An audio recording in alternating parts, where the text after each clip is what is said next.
about self-care during the election. So as this election approaches, I'm sure many of you are thinking back to 2016 or 2008, depending on your political persuasion, and freaking out a little bit. I totally get that.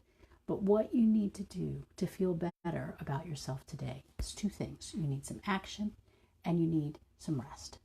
So first, the action. Go vote. If you haven't voted, please go vote. I don't care if it's raining, put on your raincoat, or if it's snowing, put on your snow boots. Go and vote. If you haven't already done absentee or you haven't already done early voting, voting is the most important thing that you can do today. So next, if that's not enough, if you feel like you should participate, like you should be doing something, then do something. You can knock on doors. You can call up friends and ask if they voted. You can offer to babysit somebody's kids so they can vote, or cover for them at work so they can vote. I really don't know why we vote on a Tuesday, but there you go. We vote on a Tuesday. So you can call up a campaign and phone bake for an afternoon if that's what makes you feel better. If you want to take a small action, take a small action. Drive someone to the polls who can't get there by themselves easily. You can do those things. And then once you've taken that action, stop. Just stop. You've done the two things that you can do. You have voted yourself, and perhaps you've assisted somebody else in voting as well. And everything else is out of your control. And unless you're a poll worker or work for the campaign or a journalist, your job is done and you really don't need to do anything else until the next morning. So now it's time to take care of yourself. First, turn off the notifications on your phone. I know how hard that is, and really this is a memo to myself, but turn off the notifications on your phone. Hearing things, hearing the returns as they come in will not help you and your peace of mind. Just turn them off. Don't turn on the TV. Stay away from the digital versions of newspapers and news sites and political organizations. Just stay away from the news. Once you've done your job, you have no control over the rest of the results, and staying up all night watching the returns is not going to help, and it's not going to change anything. So, after you've turned off your electronic devices and turned off your TV, ignoring your newspapers online, now it's time to take care of yourself. Do something nice. Go work in the garden if it's a sunny day. Rake some leaves. Take a bubble bath. Have a couple of glasses of wine.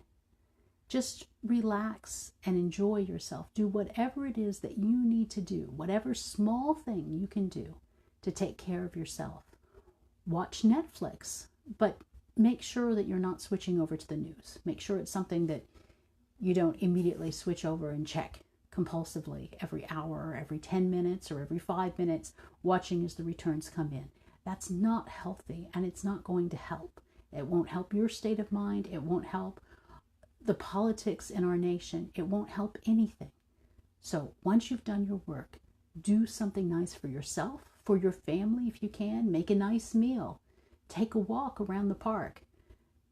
Go take a spin class if you really need to get out extra energy.